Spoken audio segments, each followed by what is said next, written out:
Sabi niya, bilisan mo ate. Ano namang ginawa mo? Binilisan ko rin ang todo. Utos mo eh. Parang may napansin ako sa'yo. Anong napansin mo sa akin? Simula nung napangasawa kita, parang may nag-iba sa'yo eh. Anong nag-iba sa akin? Parang naging sakang ka na.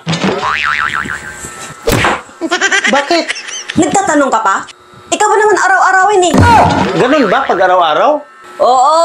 Sino ba namang hindi masasakang kung araw-arawin ka ba naman? Buti kong maliit. Hindi naman kita yung araw-araw ah. Anong hindi? Diyan nga kita madalas lambingin oh, paggabi. Hindi naman ako umuupo dyan pag gabi ah. Huwag ka ngang magkunyari, mas gusto kong lambingin kita pag doon ka nakaupo. Bakit? Anong meron dyan? Pag dyan ka kasi nakaupo, parang ang liit ng size mo. Pag doon sa kabila, ang laki. Never nga akong umupo dyan. Kaya nga, pag doon ka nakaupo, doon na ako naglalambing sa'yo.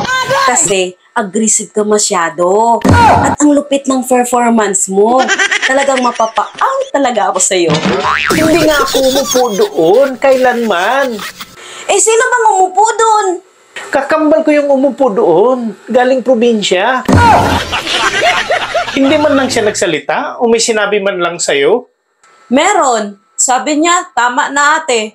Pero, tinakpan ko bunganga niya. Akala ko, ikaw yun. Pagkatapos noon, wala na siyang sinabi? Meron. Anong sabi niya? Sabi niya, bilisan mo ate. Ano namang ginawa mo? Binilisan ko rin ang todo. Utos mo eh.